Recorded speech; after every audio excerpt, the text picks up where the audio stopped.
Welcome, curious minds, to another deep dive. Have you ever found yourself scrolling through social media, seeing headlines about people leaving the U.S., or perhaps even pondering the idea yourself? Yeah, it's a topic that's certainly picked up a lot of steam recently. It really has. And for good reason, I think. Today, we're taking an in-depth look at a phenomenon that's quietly but, well, powerfully shaping individual lives and potentially the global landscape.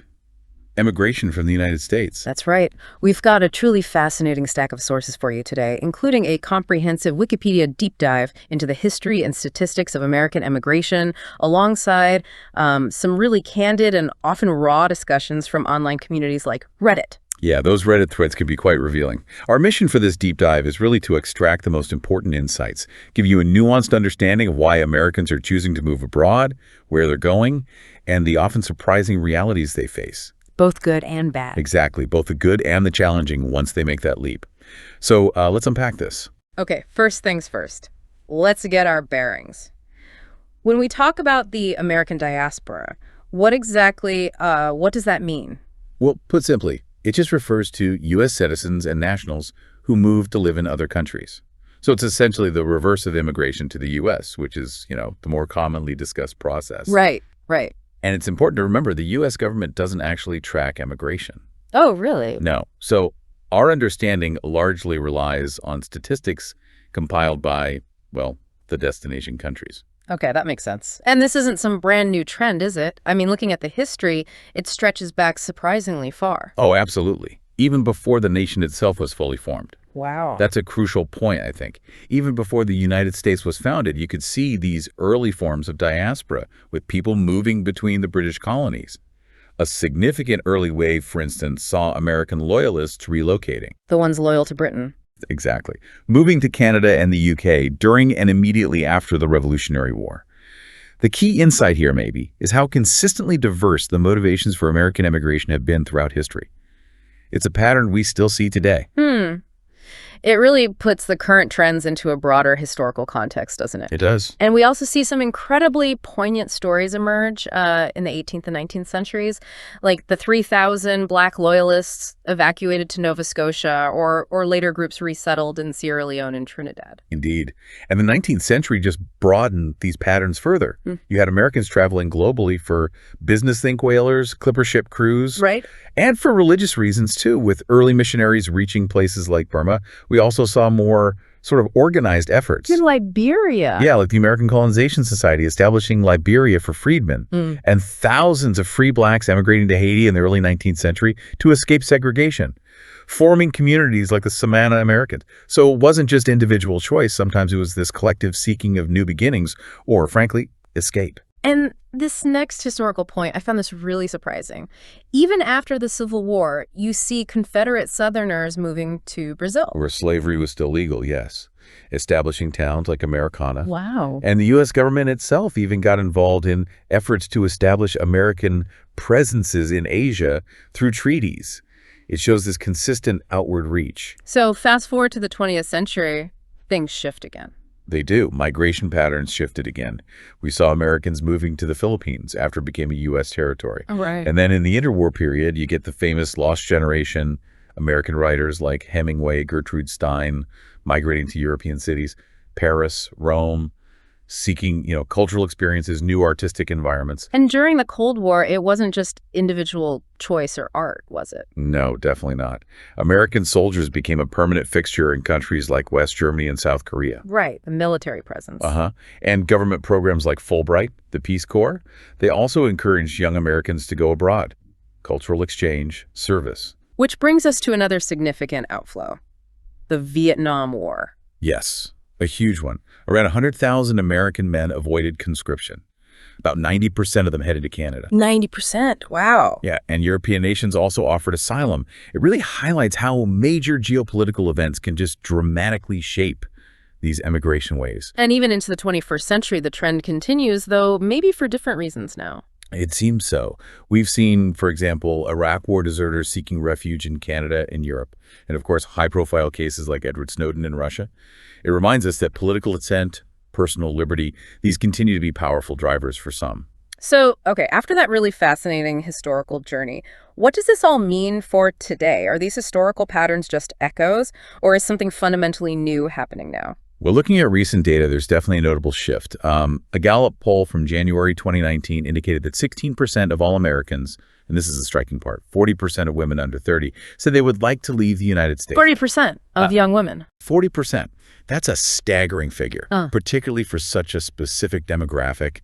And it signals, I think, a significant underlying desire for change. That's a huge number. So beyond young women, who else is considering this move? And are the actual numbers of Americans living abroad, are they truly increasing? The estimates, they vary a bit, but they all point to millions. The Federal Voting Assistance Program, FVAP, estimated around 4.8 million American civilians abroad in 2018. Okay. The UN estimated about 3.2 million in 2019, but they use country of birth data, so it's slightly different. Right. Different methodologies. Exactly. But regardless of the precise number, the trend seems to be steadily upward.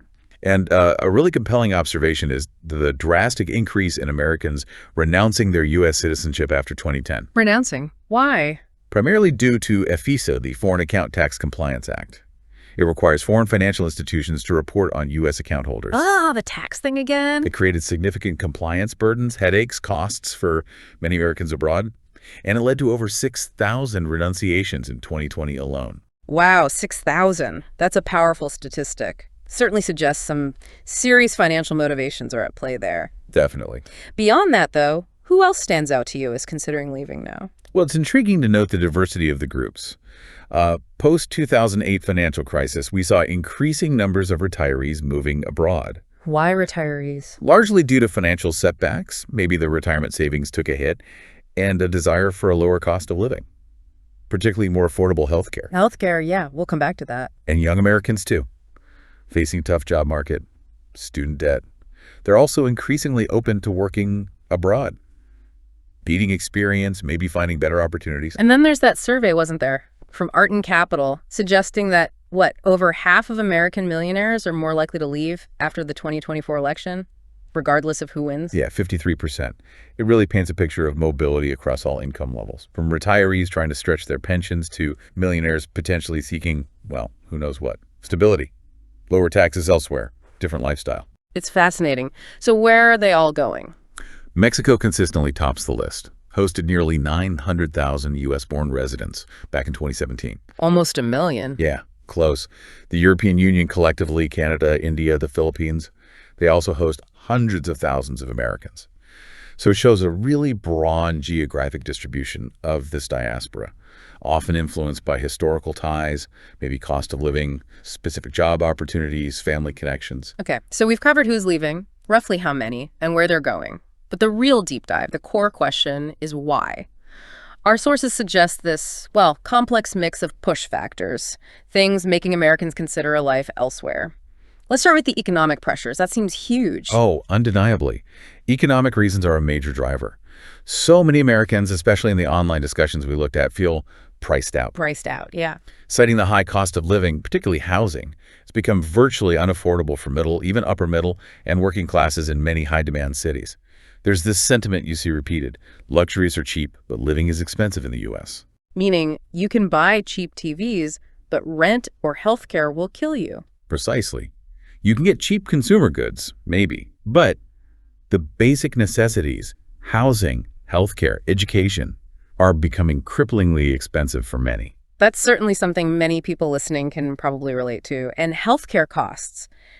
That seems to be a huge, maybe even terrifying factor for a lot of people. It's a crucial point here. The unaffordability of healthcare and this sort of pervasive fear of medical bankruptcy, it comes up constantly.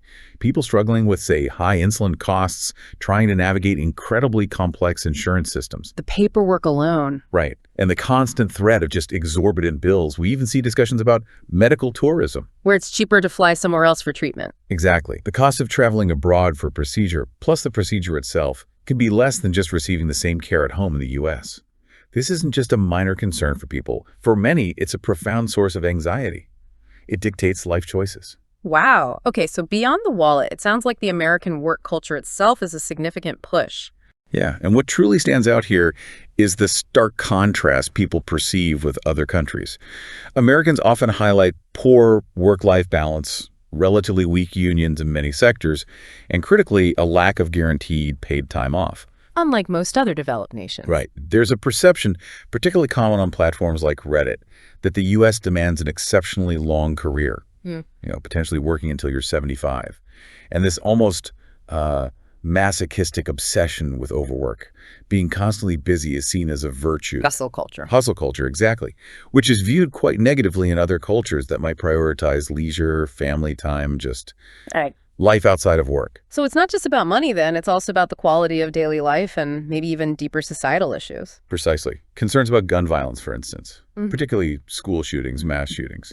That creates this pervasive fear for personal safety, for their kids' safety. That's understandable. The reliance on cars, too. Lack of accessible, reliable public transit in most places outside a few major cities. Sprawling suburbs. What some people call soulless suburbia. Feeling disconnected. Yeah, there's a feeling expressed of hyper-individualism, a lack of social connection or community fabric. Some even describe relationships sometimes devolving into these leader and led dynamics, where it feels less like partnership and more about control, reflecting maybe a broader societal issue, many feel. And then layered on top of all that are the deeply felt political and social tensions, which seem to be intensifying these push factors for some. Yeah. This leads to significant political dissatisfaction for many in our sources.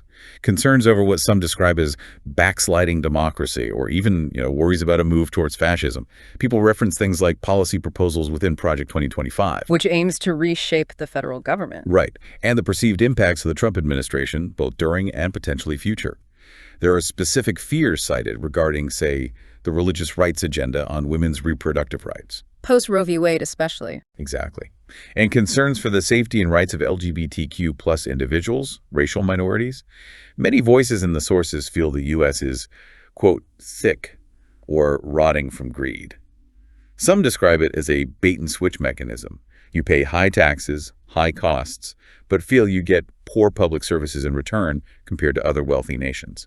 It's easy, though, when you're facing those kinds of challenges at home to maybe romanticize life abroad. Is the grass truly greener? What are the pull factors drawing people out? But also, what are the unexpected realities and challenges they actually face? That's the critical question, isn't it? On the pull side, yes, the prospect of a lower cost of living is a major draw. It allows for what's sometimes called geo-arbitrage. Geo-arbitrage. Yeah, earning a U.S. salary, maybe working remotely, but spending it in a country where that dollar stretches much, much further. Okay, that sounds appealing. And people actively seek out better healthcare systems, often universal or just significantly cheaper. Improved work-life balance, like we discussed, with more generous guaranteed paid time off, and affordable or even free university education, maybe for their kids. So for many, that sounds like a pretty strong incentive package. It does. But your sources also make it really clear that it's certainly not some kind of paradise once you land. No, not at all. Yeah. And that's a compelling observation that comes through really strongly in the online discussions, especially from people who've actually made the move. Moving abroad is not an escape hatch for your existing personal problems, financial issues, or career dissatisfaction. It follows you. It absolutely follows you. And in fact, the stress of the move and adapting can often amplify those issues. Bureaucracy exists everywhere. Sometimes it's even worse. Inequality exists everywhere. And some expats find that while the U.S. definitely has its problems with racism and discrimination, it can surprisingly offer more acceptance for certain minorities than some other, perhaps more homogenous places. That's an important nuance.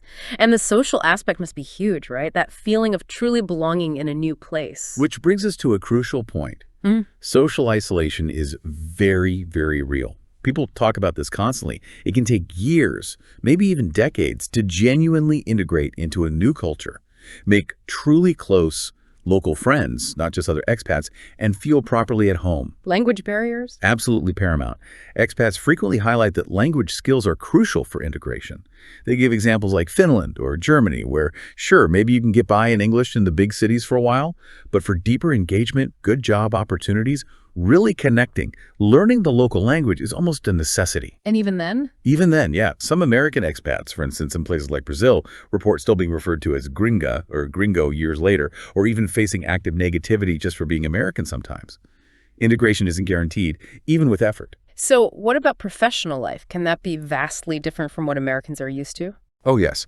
Earning potential abroad often pales in comparison to the U.S. Salaries can be maybe half of what they are at home, even for skilled professionals in some fields. Half. Wow. It's a significant adjustment. Work cultures can also be less intense, less fast-paced, which might sound good, but it could be a real shock for those used to the American hustle mentality. Things might just move slower. And without citizenship or specific, very high-demand skills, career advancement could be significantly limited. You might hit a ceiling. Okay, and what about those everyday things, the conveniences, the financial practicalities that maybe Americans often take for granted? Right.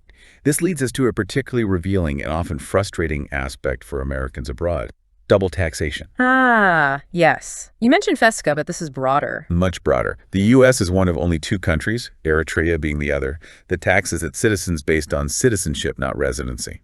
So U.S. citizens living abroad are generally taxed by both the U.S. and their host country. That sounds like a nightmare. It can be. It's not just a financial footnote, it's a fundamental hurdle. It can make that grass is greener vision significantly more complex, often eroding or even erasing the perceived cost of living benefits, especially for higher earners. While things like the foreign earned income exclusion exist to prevent paying double tax on the same income. There are limits, complexities. Exactly. And laws like FESCA require extensive, often costly reporting of foreign bank accounts. It creates significant compliance costs and stress. It's a major reason why those citizenship renunciations have climbed. And just daily life stuff. Yeah, things you don't think about until they're gone. Air conditioning isn't standard everywhere, even in hot climates. Tumble dryers are much less common in Europe. Kitchens might be smaller. 247 store hours. Forget about it in many places. Sunday closures are still a thing. Little things that add up. They can. And public transport, while often better than in the U.S. overall, isn't always cheap or efficient everywhere. It could be slow, expensive, or not reach everywhere you need to go. So it really seems like the core takeaway here is moving abroad requires profound adaptation. It's not just packing a suitcase. Absolutely. What's fascinating here, reading between the lines of these experiences, is that a successful move requires moving towards a new life, embracing the new culture, rather than just running away from problems in the U.S. You have to want where you're going. Precisely.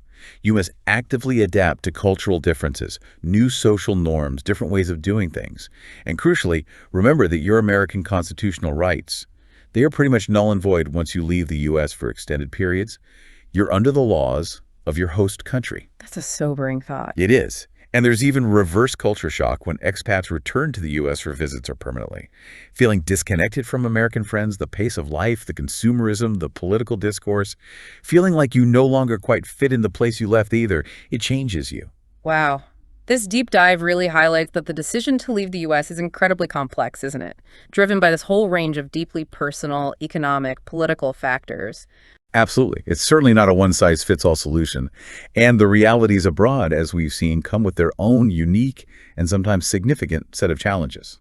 Understanding these diverse motivations and experiences, from seeking affordable health care or better work-life balance to escaping political anxieties, but then balancing that against the hurdles of immigration, potentially lower wages, major cultural shifts, it offers a much richer perspective than any simple headline about people leaving. Definitely. It allows you, hopefully, to appreciate the multifaceted nature of human migration and this sort of elusive search for a better life, whatever that means for each individual. So what does this all mean for you, our listener, thinking about everything we've unpacked today about Americans seeking a different life abroad?